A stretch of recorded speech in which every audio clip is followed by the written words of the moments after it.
Take that, rainy weather. Gosh guys, we've taken about a week off and it's been hugely refreshing. We've not really been resting, just taking care of other business, cleaning up the property, getting our life back under control, and gosh darn it, sleeping until we're rested. The good news is, this is the first project we've started with a roof on. Do you guys see all that rain? Holy smokes! But the good news is, we got a roof. We have a pretty small punch list left to get through before we can move in to this silly house. So today, I feel ambitious and I went and got all the materials for stairs so we can stop climbing that gosh darn ladder. You folks who've been following us for a while are asking yourself, why the heck didn't you just make your own lumber? And I asked myself the same question when I saw the bill for this stuff. $337. Wow, no pressure to get these stairs right the first time. Although the irony is, my friend who we sawmilled for, he took home a bunch of lumber that closely resembles this stuff. I hope he enjoys it. His shop is looking awesome, so it was worth it. And you know what? There's a time and a place to just go buy lumber. Although I did learn that when you buy 2x12s, locally, they have a lot of problems. A lot of splits, a lot of pitch seams, and warping, twisting, you know, all the usual, I suppose, for lumber. The good news is, these folks were kind enough at the price they charge for these boards to let me pick a few that'll work well for stair stringers. Just one small problem.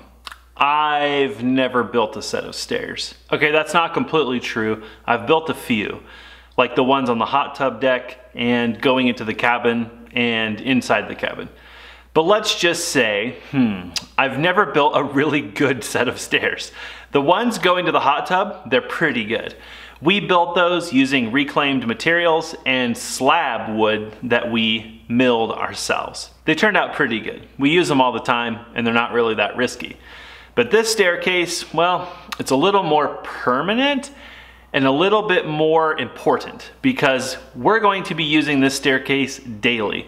This will be the primary staircase we use in the entire house. And from what I can understand, I'm not the only one who struggles with laying out a set of stairs. We've spent a lot of time thinking about the flow of the house and how we laid out the doors, the front, the rear, the garage, etc. The stairs were originally designed to come down here and be an L-shaped stairs with a landing here in the corner and about 4 or 5 stairs coming out toward the garage. The thing is, the majority of the time, the flow will actually be coming this way from the bathroom, the mechanical room, the canning area, etc. So we're going to actually build a set of U-shaped stairs with a set of treads coming down to a landing and then a set of treads coming this direction. Of course, we do have lots of plans to utilize the under stair space, but that's a project for another day. Kind of have to have stairs first. I did a lot of laying out stair ideas or concepts using some calculators that I found on the internet. There wasn't really a perfect set of stairs for the situation that we have.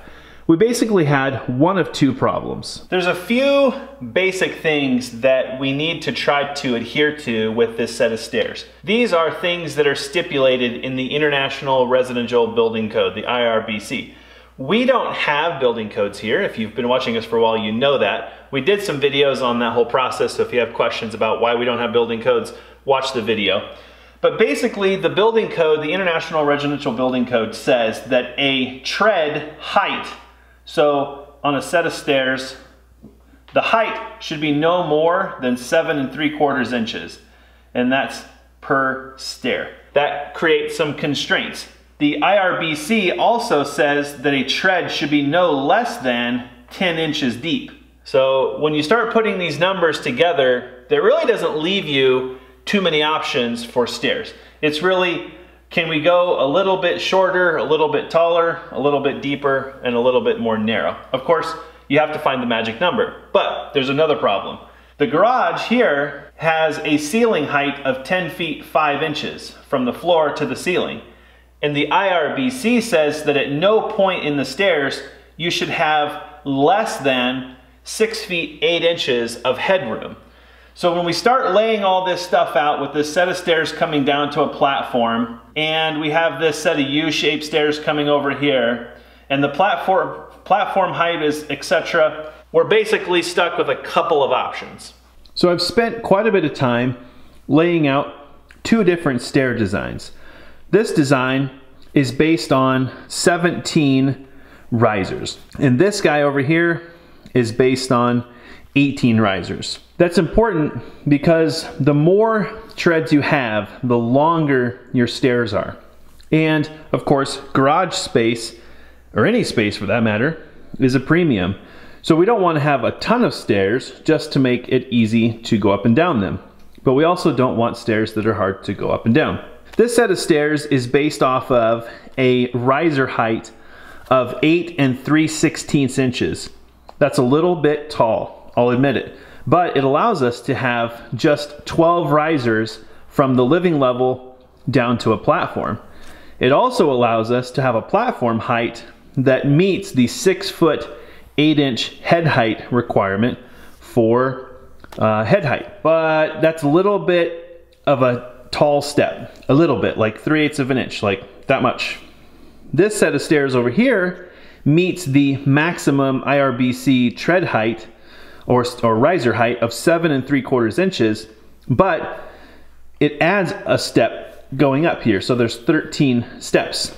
The problem is we have to shallow up the tread to 10 inches on this guy, whereas this guy is 10.5 inches. I can't really tell you whether one of these is better than the other. We have never really lived with tall stairs or shallow stairs. So what we're gonna do to be safe is build the shallower set of steps. This also has a platform height that meets the 6'8" head height clearance issue. So we're gonna build this set of stairs, and if it becomes a problem or we don't like it or something, well, maybe we'll take it all apart and build this set of stairs. Or maybe we'll just live with it like everyone else. We've had quite a few people comment who are up in years that we're going to regret having stairs in our house. I guess there's only a couple of things we would say to that. One, everybody thinks that this is going to be their forever house. We don't know. Once family starts and everything changes, we don't know where we'll be. So never say never. The other thing is, stairs are part of most houses. And I guess if we get old and this house doesn't work for us, I suppose we'll probably just find a different house. But given our age and the fact that we haven't even started a family yet, I don't think we're going to spend all the time and money to put in some sort of lift that we're just not going to use for the next 30 to 40 years. So we're going to stick with stairs.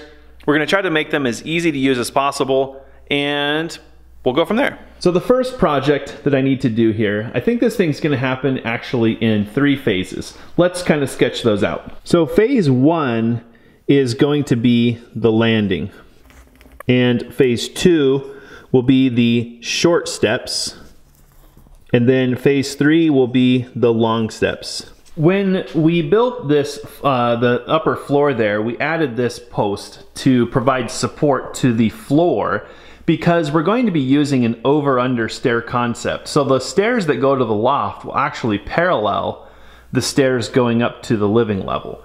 That works in our favor for a couple of reasons. One, it's the best use of square footage because stairs are basically just a waste of square footage. And 2, it helps us keep the head heights generous. So we're never really encroaching on each set of stairs. So this post exists to support the floor here, but we're also going to be using it to support stringers and the platform that we'll use to kind of create this U shape. In our mind, we sort of think this may be a place where we end up taking off shoes and setting groceries and stuff like that. But we do have a mudroom up there, so that may not actually happen. I forgot to mention, there's another IRBC code, and that is the width of the stairs. They need to be at least 3 feet wide, and the landings have to be 3 feet by 3 feet. So the bad news is that by creating a set of U-shaped stairs, we kind of just take up even more square footage in the garage because that second set of stairs has to be 3 feet. Even though the set of stairs coming down where the landing would be would probably take up about 3 feet.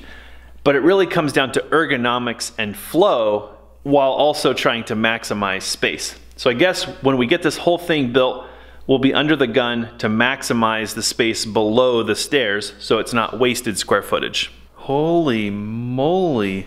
What in the world happened out there? I don't know. We haven't checked the garden in a few days, but man, look at that guy. Is that a tomato? Yeah. Oh my goodness. He was hiding. This one's like perfect. Wow. That's got to be like a grandma or something. Look at this. This one's a little rotten. But yeah, like, a little bit. It's a funny looking tomato.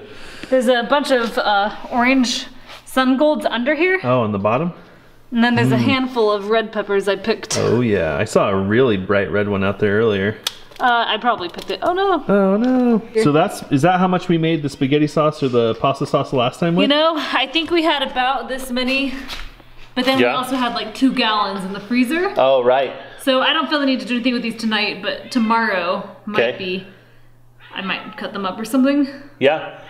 There's probably going to be that many in the next couple of days, but we have freezing temperatures in the forecast every night. And we're going to have like 2 or 3 or 5 of these of green tomatoes, which everyone says to fry, but we might make verde sauce out of them or something. Whatever people do with green tomatoes. Oh. Hey. What was that? A little streaker across the screen there. That was a pretty ballistically fast little shot across the... Bugaboo, are you excited to have stairs? Goodbye. Guys, don't feel bad. That's about how much we see a bugaboo sometimes. That's all you get. That's bugaboo. Holy cow. These I didn't pick today, but cubanelles. And then these are all the garden salsas. So these are all peppers. We have a couple more of these guys, probably bigger than this. Yep. So those are gonna be bread and butter pickles. Those are tasty. You see, I don't know what happens during a frost. Right. Is anything unpicked ruined? I don't know. There's a chance. I think it just kills the plant, and stuff like tomatoes, it gets really, harvest, right? It gets really soft. I mean, I wouldn't think the tomato would freeze through all the way in like 29 degrees.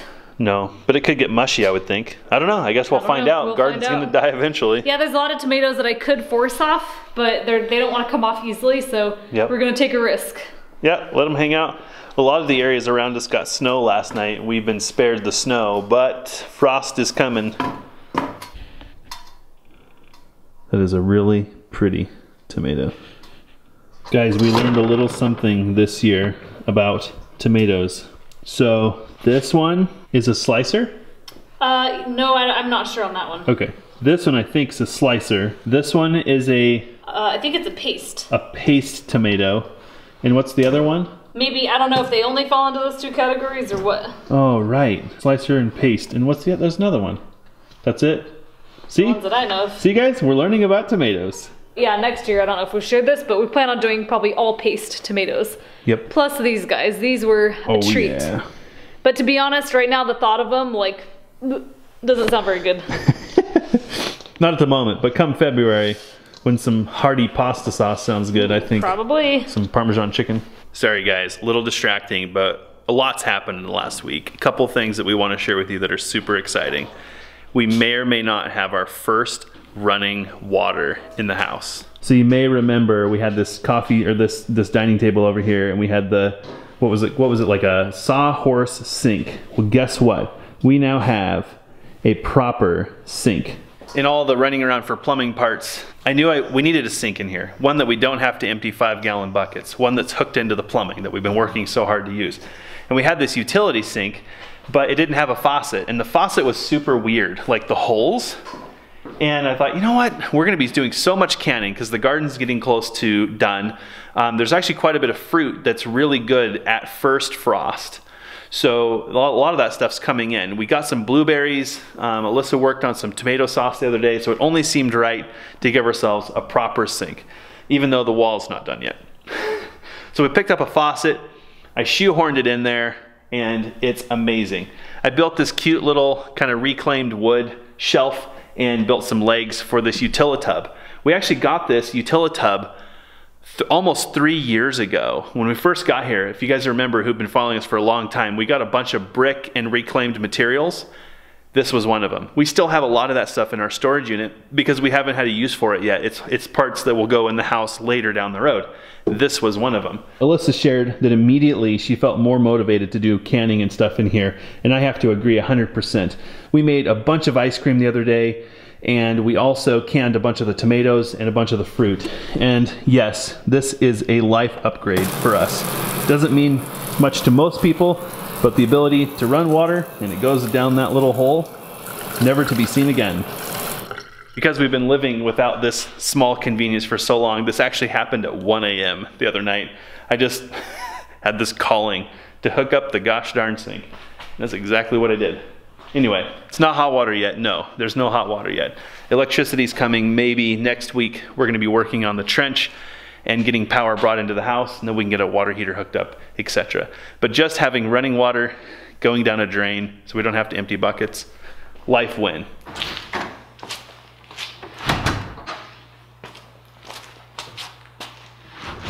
This is my stair building shirt.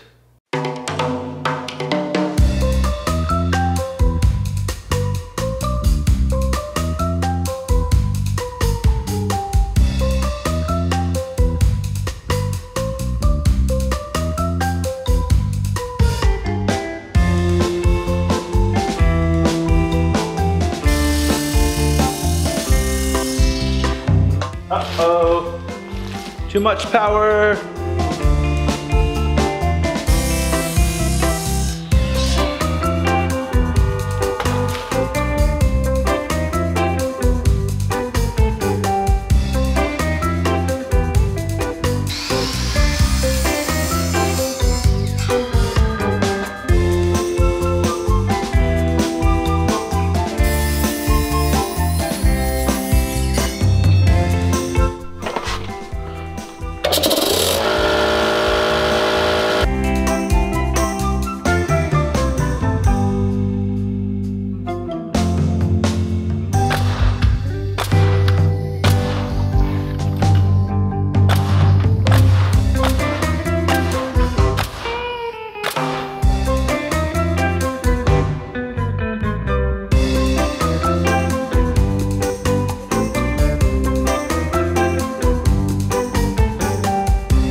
Well, crud.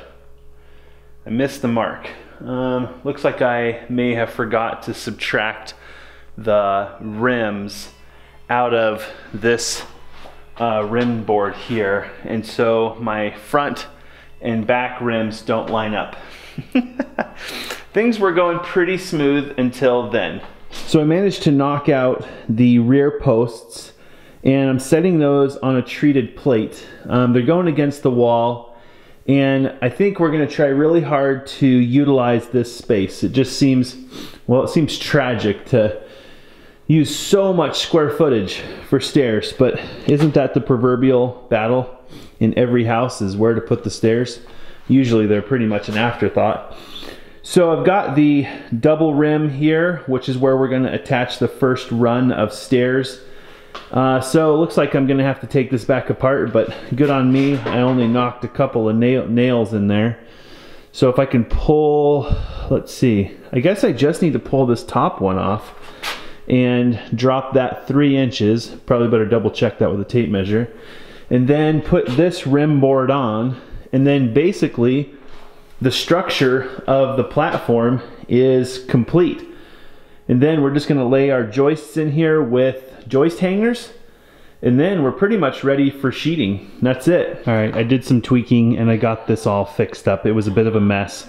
I did forget to cut for a couple of boards. This one was wrong, so this is what happens when you work late at night, I guess. And anyway, we're good. Everything's good, looks nice, it's level. So I'm gonna go ahead and add the stringers, and then we can actually add the sheeting. I did grab another 4x4. I think I'm actually gonna take some time and replace this post back here with a 4x4. That way we have a nice railing here, and we can continue that railing down the stairs.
Guys, I don't know. I think I'm just tired, and it's definitely time to kind of hang it up, but that's a pretty good stopping point. I feel pretty good about that.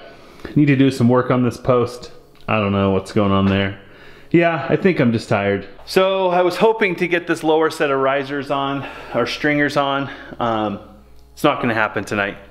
We've got too many other things to do. I believe we have a well driller coming by in the next hour or so. So I better freshen up for a well driller and make sure I'm ready to talk with him, probably get some dinner. I haven't even seen Alyssa yet today. So there she sits. I feel pretty good about it. I have a long checklist of stuff I want to do. I need to do some squaring on the legs on the bottom and probably tie them together with some sort of a collar or something, or a girder? And then we need to fasten this platform to the concrete to kind of hold it in. Part of me kind of wants to test this whole thing out first, put the lower set of stairs in the upper set of stairs and use it for a little while. And if we're loving it, go in and anchor it to the concrete. Like I said, I've got a couple of different stair designs. We're gonna try the one that makes sense. So I guess this is a good spot to call it a night.